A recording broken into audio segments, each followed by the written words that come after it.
इस वीडियो में मैं आपको दांत काज, खुजली या रिंग वर्म का कंप्लीट ट्रीटमेंट बताने वाला हूं, तो वीडियो को में लास्ट तक बने रहिएगा। दोस्तों, मैं हूं डॉक्टर अली और मैं पिछले 25 सालों से ईस्ट दिल्ली में प्रैक्टिस कर रहा हूं। तो दांत काज, खुजली एक्चुअली खासकर ये जो जंगासों में, आपके साइडों में, थाइस की साइडों में होता है, जो आपकी जेनेटिलिया के आसपास होता है, तो ये काफ़ी दुखदाई बन जाता है। और सबसे बड़ी बात यह है कि ये बार बार होता रहता है। आप एक बार मेडिसिन लगाएंगे, क्रीम लगाएंगे, ये ठीक हो जाएगा, फिर वापस आ जाता है। तो आप ये क्यों वापस आता है, सबसे पहले आप ये समझिए, क्योंकि ये एक इम्पॉर्टेंट चीज़ है।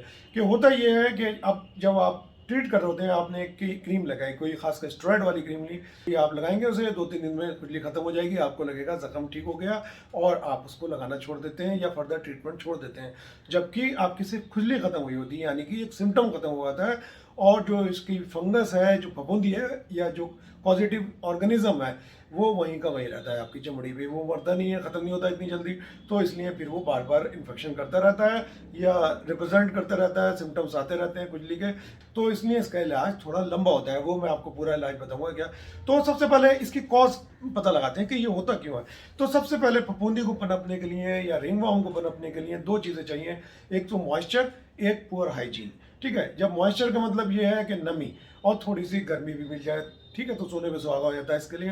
तो अब पुअर हाइजीन में अब क्या होता है कि आप वहाँ पे उस एरिया को वॉश नहीं कर रहे हैं, साफ नहीं कर रहे हैं, तो एक ही जगह गंदगी जमा हो गई, तो वहाँ पे भी फफूंदी के चांस बहुत ज़्यादा हो जाते हैं, क्योंकि मॉइस्चर ऑलरेडी आ रहा है जब आप सफाई नहीं कर रहे हैं। ठीक है, और इसीलिए ये बरसात के मौसम में या जब ज़्यादा मॉइस्चर होता है, गर्मी में, जब ऐसे मौसम में ज़्यादा फैलता है ये बीमारी, और ये एक दूसरे को लगती रहती है।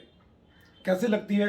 अगर किसी ने किसी का अंडरवियर शेयर कर लिया, कोई कपड़े क्लोथिंग से हो जाती है, बेडिंग से हो जाती है, डायरेक्ट कांटेक्ट से उसने अब एक जगह खुजाया, फिर दूसरी जगह टच कर लिया, वहाँ भी फैल सकती है। तो इस तरीके से एक दूसरे को भी लग सकती है। ठीक है, तो इसमें हाइजीन मेंटेन करना बहुत ज़रूरी होता है। अब हाइजीन मेंटेन में आप उस एरिया की सफाई, साफ सफाई रखें, बालों को ट्रिम रखें, डस्टिंग करें पाउडर की, एक एंटी फंगल पाउडर, माइकोडर्म, कैंडिडर्म, ये पाउडर आप इसकी डस्टिंग करेंगे तो ज़्यादा बेनिफिट होगा। ये कि अब ये अगर हो जाए आपको, तो इसका ट्रीटमेंट थोड़ा लंबा चलता है, वो भी मैं आपको बता देता हूँ कि कितने टाइम तक चलता है। और इसमें 2 क्रीम चलती हैं, एक क्रीम से इसका काम होने वाला नहीं है। एक क्रीम को ज़्यादा लंबे टाइम तक यूज़ नहीं कर सकते, क्योंकि साइड इफेक्ट आएंगे, और दूसरी क्रीम को लंबे टाइम तक यूज़ करना होता है, नहीं तो फिर वो रिलैप्स हो जाता है, दोबारा से फंगस आ जाती है। ठीक है, तो जो रात वाली क्रीम होती है, ये हमें कुछ टाइम के लिए यूज़ करना होती है, से 1 हफ्ता 10 दिन, बस, इससे ज़्यादा नहीं। और वो इसमें स्टेरॉइड होता है। अब ये इतनी सारी क्रीम मैं दिखा रहा हूँ, कोई भी कंपनी को प्रमोट नहीं कर रहा है, जो आपका मन करे आप यूज़ कर सकते हैं, सब इफेक्टिव है।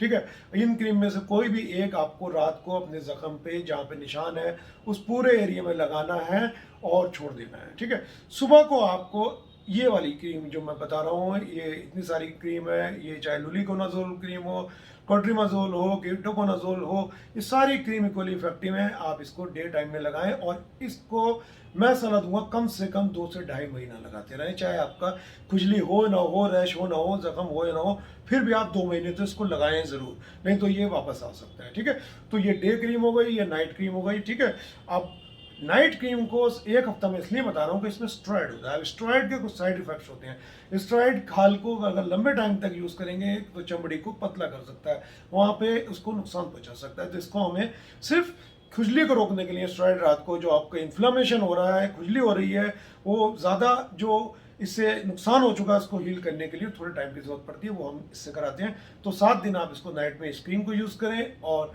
2 महीना, ढाई महीना नीचे वाली क्रीम जो मैंने बताई, इतनी सारी में से कोई भी आप यूज कर सकते हैं। अच्छा, खुजली ज़्यादा है अगर आपको, तो आप लिवोसेट्राजीन या सेट्रिजीन की गोली 5 mg की लिवोसेट्राजीन और सेट्रिजीन 10 mg की, थोड़ी बहुत सुस्ती आती है, रात में आप ले सकते हैं। इसको भी आप जब तक खुजली है, जब तक यूज़ करें, फिर छोड़ दें।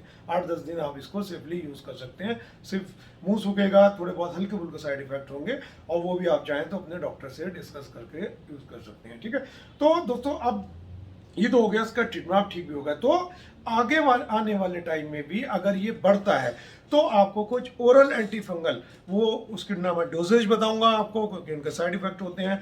अगर आपको लगता है ये इससे भी ठीक नहीं हो रहा है, तो आपको कुछ खाने की एंटी फंगल दवाइयों की ज़रूरत पड़ सकती है। अब उसमें इट्रोकोनाजोल, कीटोकोनाजोल, टर्बिनाफोर्स, ये होती हैं, वो आप अपने डॉक्टर से, स्किन के डॉक्टर से या अपने फैमिली डॉक्टर से मिलकर अगर आप डिस्कस करेंगे, वो आपको डोजेज बता देंगे, कितने टाइम तक लेनी है जब बता देंगे। उनको देखना होता है किस चीज़ से इंट्रैक्शन है, क्या कुछ है, वो सब आपके डॉक्टर आपको बताएंगे, पर उसकी ज़रूरत नॉर्मली पड़ती नहीं है। इन्हीं लगाने वाली दवाई से आपका ये ठीक हो जाता है।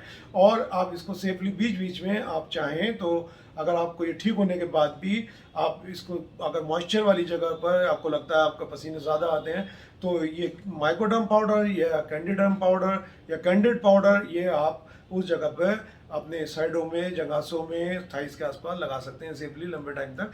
इससे कोई हार्म नहीं है। तो आई होप दोस्तों अब आपको पता लग गया होगा दांत खाज खुजली का इलाज कैसे होता है, कौन सी क्रीम यूज़ होती है, कितने टाइम तक करनी चाहिए, और इससे आप कैसे छुटकारा मिल सकता है। थैंक्स फॉर वॉचिंग दोस्तों। जय हिंद।